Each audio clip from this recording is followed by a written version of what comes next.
नमस्कार, Prabhat Khabar prime business में आपका स्वागत है। मैं हूं प्रीतीश सहाय। गोल्ड में निवेश को काफी सुरक्षित माना जाता है। इसे महंगाई के खिलाफ हेजिंग के तौर पर देखा जाता है। इस समय तमाम परिस्थितियां ऐसी हैं जो सोने के लिए अनुकूल है। हाई इन्फ्लेशन रेट कायम है, मंदी का खतरा लगातार बढ़ रहा है, जियो पॉलिटिकल टेंशन भी जारी है। ऐसे में आने वाले समय में सोने की कीमत में उछाल की पूरी पूरी संभावना दिख रही है। आने वाले समय में गोल्ड का क्या रुख रहेगा, इस पर बात करने के लिए हमारे साथ मौजूद है बाजार और निवेश मामलों के जानकार नितिन कुमार मिश्रा जी। नितिन जी, आपका बहुत बहुत स्वागत है हमारे खास कार्यक्रम प्रभात खबर प्राइम में। भारतीय बाजार में अभी गोल्ड का क्या हाल है? देखिए, गोल्ड जैसे जो सोना है हम्म। वो सदैव से है और सदैव के लिए है। जी। तो जैसा कि आपने अपने इंट्रोडक्शन में ही बताया कि हम्म। जो सोना है वो हमेशा हमें बचाता है हर हम्म। परिस्थिति में। तो गोल्ड जो इंडियन मार्केट में है और जो ग्लोबल मार्केट में है, दोनों का जो जो स्टेटस है सेम है। कि गोल्ड को फिलहाल जो इफेक्ट कर रही हैं चीजें वो ग्लोबल लेवल पे कर रही हैं। जो वैश्विक बाजार है उसी के परिप्रेक्ष्य में सोने के मूल्य चल रहा है। ये सोने को जो इफेक्ट करती हैं दो चीजें, एक होती है ग्लोबल लेवल पे वैश्विक जी। बाजार, जी। एक होता है अपना घरेलू मार्केट, हम्म। घरेलू बाजार। हम्म। लेकिन फिलहाल जो है, जैसा कि आप जानती हैं, जियो पॉलिटिकल टेंशन आपने बताई, अभी जिक्र किया हम्म। कि यूक्रेन और रशिया हम्म। सबसे फेमस कॉन्फ्लिक्ट चल रहा है। फिर यहाँ हम्म। ताइवान और चाइना का कॉन्फ्लिक्ट है। हम्म। फिर यहाँ इंडिया चाइना बॉर्डर डिस्प्यूट है। हम्म।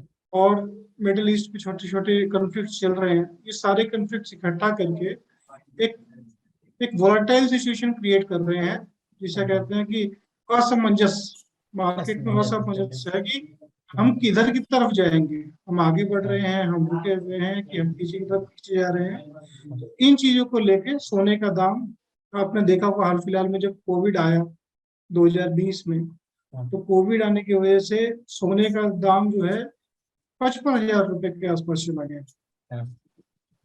तो जो आपने बताया कि सोने की डिमांड बढ़ाने के मुख्य कारक अनसर्टिनिटी है, असमंजसता है मार्केट में, और ग्लोबल पॉलिटिक्स टेंशन है, वो बिल्कुल सही है। अभी की जो स्थिति बन रही है देश के अंदर, उस स्थिति में सोने में निवेश करना कितना फायदेमंद रहेगा, या करना चाहिए नहीं करना चाहिए अभी के दौर में? देखिए, निवेश के हमारे पास कुछ ही ऑप्शन हैं, मतलब जिसे कहते हैं कि तरीके हैं। या तो हम बैंक में जमा कर दें एफडी के रूप में, हम्म। Saving account, FD, post office saving schemes, अपना equity shares, SIP, mutual fund, या बॉन्ड मार्केट में डिबेंचर्स, या गवर्नमेंट ऑफ इंडिया की सिक्योरिटीज। लेकिन सारे फैक्टर्स को भी हम अगर कैलकुलेट करते हैं कि बॉन्ड मार्केट कैसा चल रहा है, इक्विटी मार्केट कैसा चल रहा है। अभी आपने देखा इक्विटी मार्केट बूम पे था, लेकिन फिर 3 महीने का लीप आया है। फिर अभी थोड़ा सा स्टेबल होकर बढ़ने की तरफ है इक्विटी मार्केट, अपना स्टॉक एक्सचेंज। और बॉन्ड मार्केट में हम बात करें तो कंपनीज का जो आईएलएफएस का बॉन्ड का मार्केट का जो केस हुआ, और डीएचएफएल का जो केस अभी चल रहा है, इसने बॉन्ड मार्केट का जो थोड़ा सा एक एक भरोसा होता है वो थोड़ा हिला दिया, दोनों ही इवेंट्स ने। और तीसरा गवर्नमेंट सिक्योरिटीज है जो आरबीआई इशू करता है गवर्नमेंट ऑफ इंडिया के अकाउंट पे। तो उसको वो इजी नहीं है, वो आम जन के एक्सेस में नहीं है तो वो सबके लिए। लेकिन जो नॉर्मल आदमी निवेश कर रहा है, देखिए हमारा मार्केट क्या है, हिंदुस्तान का मार्केट है एक विलेज का मार्केट। जो शहर में लोग रहते हैं वो गोल्ड में इन्वेस्ट कम करते हैं, अपेक्षा जो गांव में रहते हैं, टीयर 2 3 सिटीज में रहते हैं, उनको गोल्ड एक सिक्योर सेफ हेवन लगता है। लेकिन जो मेट्रोपॉलिटन सिटी में रहते हैं उनके लिए gold is secondary option. First option is equity, debt and other options are always there. तो जो हमारा एग्रीकल्चर सेक्टर है, हमारा जो रूरल बैकग्राउंड है हमारे देश का, वो बहुत छोटा इन्वेस्टमेंट करता है, 20,000, 10,000, 5,000 ग्राम्स में सोने में इन्वेस्ट करता है। लेकिन वो जो डिमांड है इतनी ज्यादा पॉपुलेशन की, कि वो अपने आप में टेक ओवर कर जाता है शहरी मांग को। तो जो इन्वेस्टमेंट ऑप्शन है वो हमेशा गोल्ड के लिए रहेगा और गोल्ड हमेशा प्रिवेल करेगा, क्योंकि हमारी जो रूरल मार्केट की डिमांड है वो शहरी मार्केट से ज्यादा है और हमेशा रहेगी। तो अभी जो स्थिति चल रही है उसमें बतौर निवेशक कोई अगर सोने में निवेश करना चाहता है तो उसके लिए स्थिति अनुकूल है। हाँ, अभी जो ग्लोबल भी देखते हैं हम, इंटरनल पॉलिटिक्स भी हाँ देखते हैं, हमारे देश में जो इन्फ्लेशन का रेट चल रहा है वो देखते हैं। इन्फ्लेशन आप जानते ही है, हाँ इन्फ्लेशन जब बढ़ रहा है तो रुपए की वैल्यू कम हो रही है। हाँ तो रुपए की वैल्यू कम से अपने आप को बचाने के लिए लोग गोल्ड में इन्वेस्ट करते हैं और कर हाँ सकते हैं। हाँ और ये जो सारा फैक्टर तैयार हो रहा है ग्लोबली और इंटरनली मिला के, ये बेस्ट मार्केट बना रहा है गोल्ड में इन्वेस्ट करने के लिए। जैसे कि हमने अभी पिछले 3 महीने का जो ट्रेंड देखा है, हाँ 52,000 से लेके 50,000 के बीच में फ्लक्चुएट किया है 24 कैरेट गोल्ड का अपना मार्केट रेट, एक्सचेंज रेट। तो ये क्या दर्शाता है हमको? ये दर्शाता है कि जब गवर्नमेंट ऑफ इंडिया ने थोड़ा सा रिलैक्सेशन किया, सेविंग के इंटरेस्ट को थोड़ा सा बढ़ाया आरबीआई ने पिछले महीने, तो थोड़ा सा सोना की वैल्यू डाउन हुई। लेकिन फिर हम देख रहे हैं ये सोना बढ़त की ओर है। आज की डेट में ये सोना 50,000 क्रॉस कर चुका है, 50,000 का रेट। और हमारी उम्मीद है कि अगले 6 माही, जो आने वाली अगले 6 महीने होंगे, उसके अंदर सोने की वैल्यू 53,000, 53,500 के आसपास बनेगी। और इसी पॉइंट से हम इसको इंक्रीज करते रहे तो अगले साल यानी कि अगस्त 2023 तक उम्मीद है कि ये सोना 56,000, 56,500 के रेट पे चलेगा। नितिन जी, इसमें कई जानकारों का राय है कि सोने का भाव 60,000 तक पहुंच सकता है अगले साल तक। मतलब 1 साल के अंतराल में सोना 60,000 तक पहुंच जाएगा। क्या लगता है कि वाकई सोना पहुंचेगा? हाँ अब 60,000 तो मतलब नहीं हम आकलन कर रहे हैं, लेकिन हाँ 56, 56,500, 57,000 तक सोना जा सकता है। और मैं आपको थोड़ी जानकारी दूं कि 2020 में, मार्च 2020 में भी ये प्रेडिक्ट किया जा रहा था कि अक्टूबर 2020 तक ये सोना 60,000 चला जाएगा। लेकिन फिर वो कोविड आ गया, पेंडेमिक शुरू हो गया, तो उसके अंदर वो नवंबर और अक्टूबर में क्या जाता है, वो जुलाई में ही 57,000, 56,000 चला गया था। तो अनप्रेसिडेंट अगर नहीं है तो सोने में वैल्यू में इंक्रीमेंट होगा। हाँ, 60,000 नहीं पहुंचे लेकिन 56 से 57,000 तक सोना पहुंच सकता है। बिल्कुल, नितिन जी, अभी आपने इन्फ्लेशन का नाम लिया था। आपने बताया कि इन्फ्लेशन, तो क्या हाई इन्फ्लेशन के कारण सोने के रेट में तेजी आएगी? बिल्कुल, इन्फ्लेशन एक बहुत बड़ा कारण है सोने की वैल्यू को डिसाइड करने के लिए। क्योंकि जब इन्फ्लेशन हाई होता है, और इन्फ्लेशन हाई का मतलब क्या है कि 100 रुपए की चीज की वैल्यू अब 110, अगर 10% इन्फ्लेशन और बढ़ गया तो 100 रुपए की जो चीज पहले आती थी वो अब 110 रुपए में आएगी। ठीक, तो जब रुपए की वैल्यू डाउन हो रही है तो उसको बचाने के लिए, अपनी करेंसी को बचाने के लिए इन्वेस्टर क्या करेगा, उसका सोना खरीद लेगा, ताकि वो जो उस 50,000 उसके पास है जिसकी वैल्यू डाउन होकर 47,000 रहने वाली है, तो कम से कम वो 50,000 का सोना खरीद ले, सो दैट कि वो अगले 6 महीने में, साल भर में 53,000, 54,000 का सोना वो वैल्यू बना सके। तो जो कम होना था वो थोड़ा सा 10%, जो कम होना था 10% ज्यादा बढ़ा के वैल्यू मिले। तो यही इन्फ्लेशन जो है ऐसे ही रिलेट करता है सोने की वैल्यू से। जैसे जैसे इन्फ्लेशन बढ़ेगा वैसे वैसे सोने की वैल्यू भी बढ़ेगी, नितिन जी, क्योंकि डिमांड राइज होगी। बिल्कुल बिल्कुल। अमेरिका से लेकर कई देशों में इन्फ्लेशन काफी हावी है। इंडिया में लेकिन सोने के रेट में गिरावट दर्ज की जा रही है। बीते 1 महीने में आप आंकड़े देखेंगे तो सोना आज बढ़ा है, लेकिन इससे पहले पिछले हफ्ते भी सोना गिरावट के साथ बंद हुआ था, उससे पहले भी गिरावट थी। तो ऐसे में क्या लगता है कि सोना का रेट भारत में गिरेगा?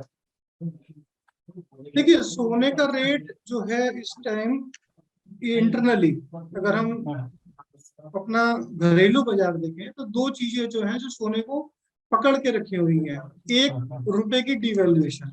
तो आपको पता होगा रुपया की जो वैल्यू है 80 रुपए पर डॉलर के एक्सचेंज रेट पे चली गई थी। और दूसरा है इंपोर्ट ड्यूटी का बढ़ना। हम्म, जो हमारी इंपोर्ट ड्यूटी जुलाई तक 7.5% थी, वो इस जी टाइम 10% सरकार ने 2.5% बढ़ा दी। जी। तो जो कॉस्ट डिमांड की होनी चाहिए थी, वो सरकार उसको मैनेज कर रही है। हम्म, आपको हम बता दें कि गवर्नमेंट, ये जो भारत के अंदर जितना सोना बिकता है, उसका 88% हम इंपोर्ट करते हैं हर साल। हम्म, तो उसके बाद 13% वो सोना है, नहीं सॉरी, 83%, एक मिनट, हाँ, 83% सोना जो है हम इंपोर्ट करते हैं। 13% सोना वो होता है जो रिसाइकल होता है, जो हम पुराना सोना बेच देते हैं, उसको रिसाइकल करके सोना मार्केट में आता है। और सिर्फ 1% है जो सरकार माइनिंग करती है इंडिया में।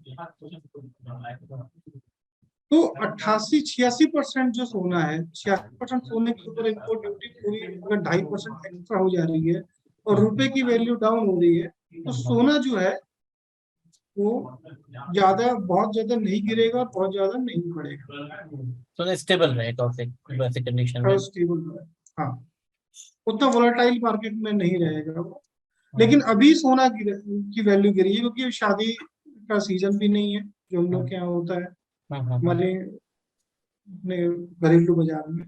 और भी फैक्टर्स हैं घरेलू बाजार के लिए, तो वो अभी नहीं अपना इफेक्ट डाल रहे। तो 2-3 महीना सोना कम रहेगा, क्योंकि ये दिवाली का सीजन आ गया, अब सोना बढ़ेगा। यानी आने वाले समय में सोने के रेट में इजाफा देखने को मिलेगा। बिल्कुल बिल्कुल बिल्कुल। गोल्ड माइनिंग की कीमत में भी इजाफा हो रहा है। गोल्ड माइनिंग जो काम होता है, उस एक आंकड़ों के हिसाब से 7% का इजाफा हुआ है गोल्ड माइनिंग में। तो इसका क्या प्रभाव पड़ना चाहिए सोने की कीमत पे? देखिए, गोल्ड माइनिंग की कॉस्ट तो ग्लोबली बढ़ी है, सिर्फ इंडिया में नहीं, ये ग्लोबली बढ़ी है। 4% से 7% पूरे दुनिया में बढ़ा है। ज्यादातर सोना निकलता है अफ्रीकन कंट्री से। साउथ अफ्रीका बहुत बड़ा ट्रेडर है अपनी गोल्ड माइनिंग करके सेल करने का गोल्ड का। वहां भी 4% 5% तक अपनी कॉस्ट बढ़ी है, लेकिन वो मैनेज कर रहे हैं गोल्ड के रेट को, वो मैनेज कर रहे हैं। उतना ज्यादा असर नहीं पड़ेगा गोल्ड माइनिंग के उस पे, कॉस्ट पे।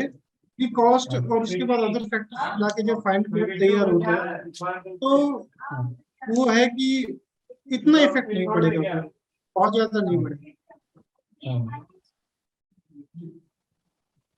इंटरेस्ट रेट की बात करें तो इस साल सोने के प्रदर्शन पर 4% की गिरावट दर्ज की गई है। खास करके अमेरिकी फेडरल रिजर्व बैंक और समेत दुनिया के जितने भी बड़े सेंट्रल बैंक हैं, इस अपने टैक्स में भारी बढ़ोतरी की है। इसके बावजूद सोने के रेट बहुत कम गिरा है। जितना इंटरेस्ट रेट बढ़ा है उसके अपेक्षा सोने के रेट में काफी गिरावट है। ऐसे में अगर फेडरल रिजर्व बैंक का रुख नरम होता है तो क्या गोल्ड पर तो क्या प्रभाव पड़ेगा? ये सवाल इसलिए देखिए मैं पूछ रहा आपके, हूँ। हाँ हाँ। हाँ हाँ, मैं बोल बताइए। रहा था कि ये सवाल मैं इसलिए पूछ रहा हूँ क्योंकि संकेत मिले हैं कि federal reserve bank interest rate में कुछ नरमी बरतेगी। तो ऐसे में इसका सीधा असर गोल्ड पर पड़ेगा। देखिए, आपके क्वेश्चन के दो आंसर मैं दे सकता हूँ, मैं देना चाहता हूँ। एक होता है गोल्ड का असर पड़ना, गोल्ड रेट का असर पड़ना लॉन्ग टर्म में, हम्म, जैसे कि 10 साल 15 साल का असर। एक होता है तुरंत तिमाही छमाही वाला असर। हम्म, तो लॉन्ग टर्म के अंदर बैंक के रेट से गोल्ड के ऊपर ज्यादा असर नहीं पड़ता। जैसा कि हम जानते हैं 2006 साल में सोने की कीमत 13,000 थी। उसके बाद वो सोने की कीमत 27,000 हुई। मैं 24 कैरेट गोल्ड की बात कर रहा हूँ। 27,000 हुई, फिर 36,000 हुई, और अभी 50,000 के आसपास है। तो ओवरऑल गोल्ड का अपना रेट बढ़ा ही है। और इंटरेस्ट रेट की हम बात करते हैं, फेडरल रिजर्व ने 140 बेसिस पॉइंट बढ़ाया है अपना अपना इंटरेस्ट रेट। उससे फॉर द टाइम बीइंग थोड़ा सा गोल्ड स्टेगनेंट हुआ है, लेकिन लॉन्ग टर्म में उसका ज्यादा असर नहीं दिखाई देगा, गोल्ड बढ़ेगा ही। और यही एप्लीकेबल है हमारे यहाँ भी होता है। आरबीआई ने भी अभी पिछले महीने इंटरेस्ट रेट बढ़ाया है, गोल्ड उससे रुका है, लेकिन वो बढ़ेगा। तो यूएस पे जो अगर इंटरेस्ट रेट में परिवर्तन आता है तो उससे भारतीय बाजार में खास करके गोल्ड पे प्रभाव पड़ेगा। सर बिल्कुल, जब हम कहते हैं कि दुनिया ग्लोबल विलेज है और ग्लोबल मार्केट की बात हम करते हैं, तो यूएस में लंदन स्टॉक एक्सचेंज में कुछ भी इफेक्ट आता है तो वो ग्लोबली ही अपना इफेक्ट डालता है, क्योंकि ग्लोबल ही ट्रेड होता है। दुबई मार्केट, लंदन मार्केट, इन्हीं में गोल्ड ट्रेड होता है, तो वो असर इंडिया पर भी पड़ेगा। यानी जब तक डॉलर में तेजी रहेगी तब तक सोने का दबाव बना रहेगा। जी बिल्कुल। भारत में अभी सोने को प्रभावित करने वाले ऐसे कौन से कारण हम लोग वर्णन कर सकते हैं जो सोने को प्रभावित कर रहे हैं, जिसके कमी होने से सोने के रेट में इजाफा होगा, या जो बढ़े हुए हैं तो जिसके कारण सोने के रेट अभी गिर रहे हैं? देखिए, सबसे बड़ा रीजन तो सोने का रेट बढ़ने का इंडिया के अंदर, ग्लोबली की हम बात करें तो आप जानते ही हैं जो कन्फ्लिक्ट चल रहे हैं पूरी दुनिया में जगह जगह, हाँ, तो वो अनसर्टेनिटी पैदा करते हैं। और प्लस ये जो पेंडेमिक गुजरा, इसने रेट बढ़ाए और अभी उसको स्टेबल रखा है। अभी यूएन ने WHO ने डिक्लेयर नहीं किया कि पेंडेमिक इज ओवर, तो हम ये नहीं कह सकते कि अब इसका कोई असर होगा नहीं।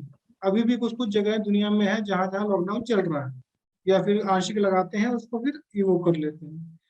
पर हम अगर इंडिया की बात करें तो मॉनसून एक बहुत बड़ा रीजन है अपने घरेलू बाजार के डिमांड के लिए। अगर मॉनसून बहुत अच्छा होता है, जैसा कि अभी तक तो थोड़ा सा मौसम नहीं है इतना अच्छा हुआ, फेवरेबल हुआ है खेती के लिए, लेकिन अगर मौसम मौसम मानसून अच्छा होता है तो सोने की डिमांड में इजाफा होगा। दूसरा, अगर हम बात करते हैं अदर एसेट्स, गवर्नमेंट बॉन्ड्स और इक्विटी मार्केट, जैसा स्टॉक एक्सचेंज मूव करता है, अगर स्टॉक एक्सचेंज यहाँ से अपवर्ड जाता है तो गोल्ड की प्राइस स्टेगनेंट रहेंगे। अगर मार्केट नीचे गिरता है तो गोल्ड के प्राइस बढ़ेंगे, क्योंकि हाल फिलहाल में 3 महीने में मार्केट में स्टॉक एक्सचेंज में बहुत ही वोलेटिलिटी देखी गई है, बहुत अप्स एंड डाउन्स आए हैं, तो एक वो असर पड़ता है। एक इंटरेस्ट रेट का है, अब देखिए बैंक और रिजर्व बैंक और गवर्नमेंट ऑफ इंडिया कितनी लीनियंट रहती है इंटरेस्ट देने के लिए सेविंग्स में और अपना बॉन्ड्स में, तो वो डिपेंड करेगा कि गोल्ड का प्राइस कितना जल्दी बढ़ता है और कितना स्टेगनेंट रहता है। गिरने का तो सर बहुत कम चांस है। गोल्ड रेट को लेके कुछ एक्सपर्ट की राय है कि 2008 के फाइनेंशियल क्राइसिस जो हुई थी उस समय सोने के रेट में काफी उछाल आया था। इनफैक्ट $650 से $1920 तक सोना पहुंच गया था महज 4 से 5 साल में। तो ऐसे में कई लोगों का अनुमान है कि इस बार भी 2022 के बाद भी सोने के रेट में अचानक से तेजी आएगी। सर देखिए, हम वैश्विक मंदी की बात तो कर रहे हैं, कहीं कहीं ऐसा दिख भी रहा है, लेकिन वैश्विक मंदी वैसी अभी डिक्लेयर नहीं की है, ना किसी ने एक्सेप्ट किया है कि वैश्विक मंदी आ गई है। तो कुछ फैक्टर्स हैं जो हिट कर रहे हैं, जैसे चाइना में रियल एस्टेट क्राइसिस चल रहा है, यूएस में जो इनका डोमेस्टिक मार्केट है उसमें स्टेबिलिटी नहीं है, चीजें हैं। चाइना असर करेगा, रशिया असर करेगा, जो बड़े ग्लोबल मार्केट्स हैं वो सब कहीं ना कहीं रिफ्ट में है, कंफ्लिक्ट में है, तो ये असर करेंगे। लेकिन सर अभी जो ग्लोबल मंदी की अगर हम बात करें, डिप्रेशन की बात करें, तो अभी ऐसा कुछ नहीं डिक्लेयर है। तो अभी हम ये नहीं कह सकते कि सोने के रेट में बहुत उछाल आएगा, क्योंकि मंदी आ गई है या फिर आने वाली है, तो मैं इस पे सर थोड़ा सा कमेंट नहीं करना चाहूंगा अभी। नितिन, ये सवाल तो कई हैं लेकिन समय कम है। चलते चलते एक बार मैं आपसे पूछना चाहूंगा कि निवेशकों के लिए आपकी क्या राय है? क्या कहना चाहेंगे आप जो सोने पे निवेश करना चाहते हैं उन लोगों के लिए? देखिए सर, निवेशकों के लिए राय ये है कि अगर आप सोने में इन्वेस्ट करना ही चाहते हैं, आप एकदम सेफ प्ले करना चाहते हैं, तो आप कर सकते हैं। 1 साल में आपको अच्छा रिटर्न गोल्ड देगा। और लेकिन अगर आपको निवेश करना है तो आप निवेश कीजिएगा गोल्ड बॉन्ड में, गवर्नमेंट ऑफ इंडिया इशू करती है, या गोल्ड बार्स में, कॉइन्स में। अगर आप ऑर्नामेंट्स में इन्वेस्ट करेंगे तो आपको उसमें कुछ नहीं मिलता, वो इन्वेस्टमेंट नहीं है। बहुत लोगों को हमारे हिंदुस्तान में ये थॉट गलत रहता समय है की कि है, हाँ। हाँ कि हाँ। ऑर्नामेंट्स में वो इन्वेस्ट करेंगे तो वो ओवर द पीरियड इंक्रीज होगा, लेकिन ऑर्नामेंट्स में इन्वेस्ट नहीं किया जाता, वो अपने यूज के लिए किया जाता है, खरीदा जाता है। आपको इन्वेस्ट करना है तो आप कॉइन्स में कीजिए, बांड्स में कीजिए, ईटीएफ में कीजिए, गवर्नमेंट की जो गोल्ड बॉन्ड आते हैं उसमें कीजिए। हाँ, गोल्ड तो सोवरिन बॉन्ड। वही आपको, जी सर, वही आपको इन्वेस्टमेंट आपके लिए कहलाएंगे। ऑर्नामेंट्स मत कीजिए। बाकी gold is safe, gold is growing. हीरा के है सदा के लिए हम बोलते हैं, लेकिन हम लोग बोलते हैं कि सोना है सदा के लिए, सोना है सदैव सदा रहा के है, लिए। सदैव रहेगा। जी सर। नितिन जी, बहुत बहुत धन्यवाद आपका हमारे साथ जुड़ने के लिए। हमारे साथ आज इतना ही। देश दुनिया की तमाम खबरों के लिए जुड़े रहें प्रभातखबर.com के साथ। प्रभातखबर.com, विश्वास वही, रफ्तार नहीं।